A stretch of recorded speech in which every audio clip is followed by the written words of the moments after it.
Howdy folks, it is Diecastbuffet here again, and this, folks, is one of my favorite paint schemes of the entire 21 season. Oh my goodness, it is the Corey LaJoie Built Bar Chevrolet Camaro. This is going to be a good one. Let's go ahead and open it up. Alrighty folks, right out of the good old box, check out this Chevrolet Camaro. Look, when I first seen the paint scheme design for this, the livery, the render, if you will, I said, there is no way they're going to get a 164 made of this car. Sure enough, we did, and I am so glad we did. This is a awesome looking diecast, guys. Let's go and hop right into it. So you got the Corey LaJoie front windshield banner. You literally have Corey LaJoie in the hood of the car, and this is great marketing here, guys. You take your driver, and he's holding the product there, and you kind of give it a nice aesthetic with it. The whole paint scheme is a full decal wrap. I mean, this is an incredible looking hot rod here. So you go to the front of the car, and I touched on this on the unboxing video when we got this car, many more, so make sure to stay tuned for that. All the new 2021 and 22 diecast, so hope to have all those reviewed on the channel. But it definitely has kind of an action sports kind of style to it, a little bit of a rock star, maybe Monster Energy vibes with kind of these, I don't know what these are down here. It looks like shavings or something, maybe it's cocoa or chocolate, but it has a nice aesthetic to it that really reminds me of like the action sports stuff, snowboarding, skating, and stuff like that. Got the number 7 right there. Get the Sudoku decal, Spire Motorsports. This is officially the second Spire Motorsports diecast to be produced from Corey LaJoie. We should be getting at least one, maybe two more. I know the Circle B diecast, what is it, the Stroker Ace tribute paint scheme should be getting made, and possibly another one. So you got the, oh yeah, the throwback. That's definitely one of them they're going to be making.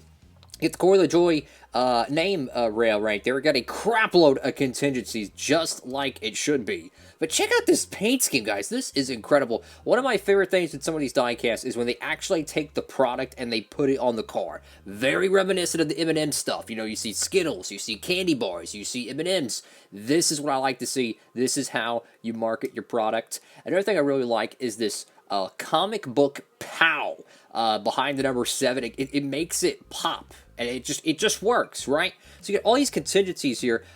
Race car, Cup Series, Muto, I have no clue what that is. Mechanics are Sherwin-Williams, Schluter Systems, however you pronounce it. Circle B Diecast. Shout out to the cats over there at Circle B Diecast where I picked this car up. Got free shipping. If you want to get free shipping too, make sure to check out the promo code down below.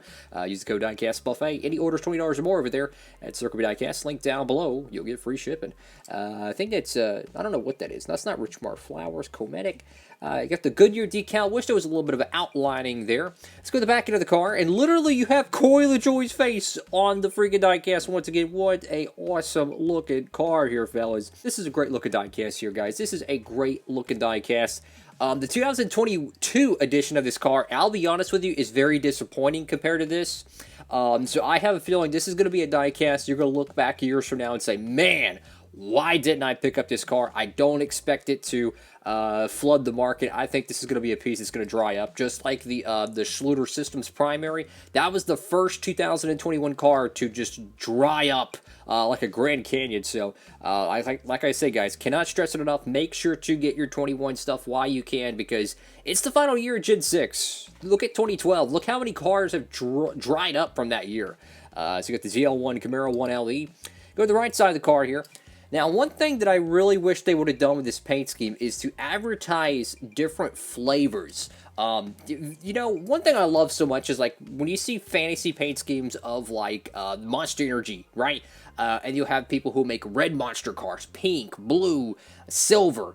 But instead, on the Cup Series, they only advertise the dark green Monster Energy. You know, if you have like 1,000 different flavors for your drink, or your soda, or your candy bar, or in this case, a Built Bar, make sure to advertise it. That's what M&M's does so well. They advertise all their different flavors, all their different mumbo-jumbo. That's something Mountain Dew never really did in the Cup Series. They didn't fully advertise their product. I would have loved to see this paint scheme return. Maybe have to change up the, you know, a little bit of the design to fit the Gen 7 car, but I love this paint scheme. This is one of the best looking cars of the season, and it's a really detailed paint scheme. It reminds me kind of a comic book aesthetic to it. It's modern. It's very, very action sports. It reminds me a lot of rallycross. It reminds me a lot of the skateboarding scene. Very, very cool looking stuff here. Got the number 7 right there on the roof. Once again with the PAL designs, a little bit different on the roof. Looks like it's a little bit smaller and it's a little bit wider on the door panels. Very, very sharp looking car. There's also a very fine gradient as well. And you go to the roof of the car, once again, you get the built bar. Again, I would love to see some different flavors of this paint scheme, so to speak. I think that would have been a great idea. And you got built bar right there. Now, the paint scheme for 2022 is very plain compared to this. You have, like, this logo on the side of the car, and it's, like, blue, black, and white. But this one takes the cake, fellas. This is one of the best looking diecast of 2021.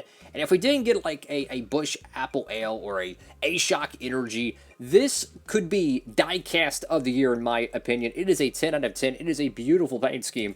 And I have to thank the cats over there at Spire Motorsports and everyone involved getting this diecast made, because I truly expected this car to be a DMP. So this is a car that I would consider that was saved from the DMP category, and I just never could see this car getting an Authentics release. So huge thank you from me getting this car produced, because this is like a classic case of a 124 paint scheme only. Like, it's like the car looks so good and you want it so badly, and they only make a freaking 124. So I'm so glad this got made in 164. And it's kind of an underrated paint scheme. I don't see many people talking about it. I've been raving about it ever since I seen the car on track. I know it ran at the Daytona summer race.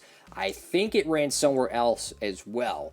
But my goodness, man, this is a hot-looking car. 10 out of 10. My favorite Corey LaJoie diecast, and easily one of my top 3 of the year. Definitely a awesome diecast here, guys. What do y'all think about the Built Bar Chevrolet Camaro? And what do you think about the 2022 piece? I'm not saying the 22 piece doesn't look good. I'm just saying this one looks 10 times better, right? This is a great looking diecast, guys. Have a great one, everybody. Make sure to like, comment, and subscribe for more NASCAR diecast content. We got plenty of new releases coming on the channel. I mean, look at this. Cole Custer, Eric Jones. I got Truck diecast. Got Alfredo throwbacks, Daniel Suarez, Trackhouse pieces. We got trucks, we got Xfinity, we got so many cars to review here, guys. We're swamped. Very blessed and thankful for that, guys. Thank y'all again for watching. Hope you're having a great day out there. Diecast Buffet. Signing off.